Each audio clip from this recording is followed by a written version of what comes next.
This is Harry Potter author J.K. Rowling, net worth $1 billion. She really cares about the plight of refugees, and she demands that Britain take in more migrants. Now, I'm sure that J.K. Rowling has donated a lot of money to refugee charities, but money is not enough. 250,000 homes will have to be built every year in the UK just to house British people and the 300,000 plus immigrants that already arrive annually. The UK has a chronic housing shortage. J.K. Rowling doesn't have a chronic housing shortage. Here's her 12-acre estate and 9-bedroom mansion in Aberfeldy. Here's her mansion in Edinburgh, which has 31 rooms, including 13 bedrooms. J.K. Rowling lives with her husband and 3 children. Let me do the math here. 4 bedrooms needed, 22 minus 4. That means J.K. Rowling has 18 spare bedrooms. Oh yeah, and I forgot to mention her $10 million, 856-hectare, 7-bedroom mansion estate in Tasmania that has a 3-kilometre driveway. J.K. Rowling had a house worth £1 million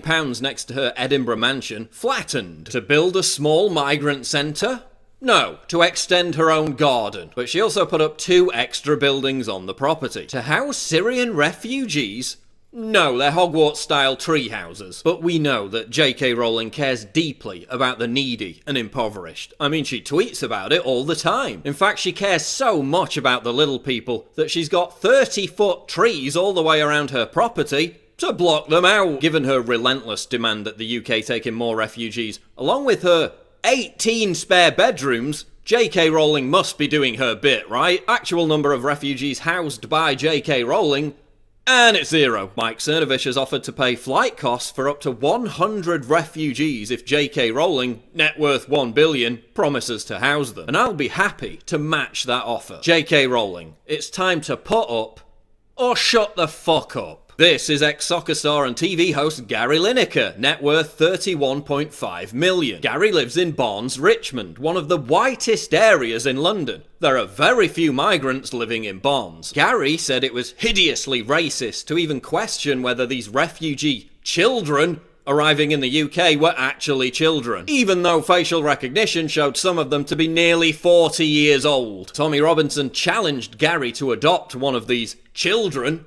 Gary's response was to call Tommy a racist idiot. Afterwards, Gary announced he'd attend a rally in support of Calais migrant camp children, then failed to show up. But Gary really cares about refugee children. That's why he accommodates them in his 6-bedroom luxury home. Oh wait, actual number of refugees housed by Gary Lineker, and it's 0. Gary Lineker, it's time to put up or shut the fuck up. This is actress Emma Thompson, net worth $64 million. Emma says the UK is racist for not taking in enough refugees. She says we'd take more if they were white. Emma Thompson lives in Hampstead, which is 98% white. In fact, it's one of the whitest areas in the whole of London. There are very few migrants living in Hampstead. Despite the UK being the most crowded country in Europe, Emma says there's plenty of room to accept thousands more migrants. But there's no room at her place because the actual number of refugees housed by Emma Thompson is 0. Emma Thompson, time to put up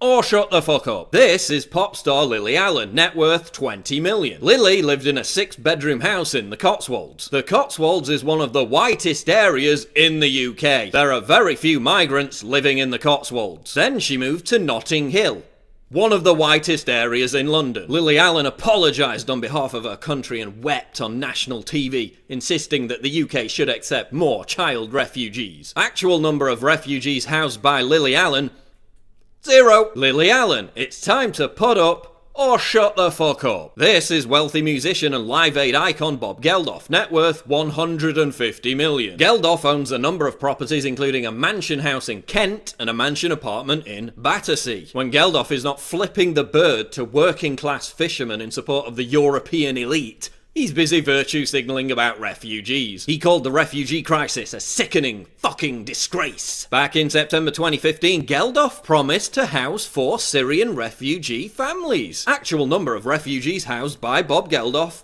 0. Bob Geldof, it's time to put up or shut the fuck up. This is ex-soccer star turned radio host Stan Collymore, net worth $35 million. 18 months ago, Stan said, quote, "I'll take a Syrian family in my home for a year tomorrow." He lambasted others on Twitter for not doing enough for refugees. 18 months later, actual number of refugees housed by Stan Collymore, And it's 0. Stan Collymore, it's time to put up or shut the fuck up. None of these ultra-rich celebrities will ever have to deal with the incredible strain that mass immigration puts on public services, communities, and low-income earners. But so long as they can virtue signal on Twitter about what great humanitarians they are, while being completely detached from reality, that's what really matters. So long as they can call you a racist while smugly patting themselves on the back for their courageous, contrived altruism, that's what's important. Dear celebrities, everyone is tired of your crap. Nobody's buying your cliched virtue signalling anymore. Stop acting like you have the moral high ground when you don't. Rowling, Lineker, Thompson, Allen, Geldof, Collymore, and everyone else. It's time to put up or shut the fuck up!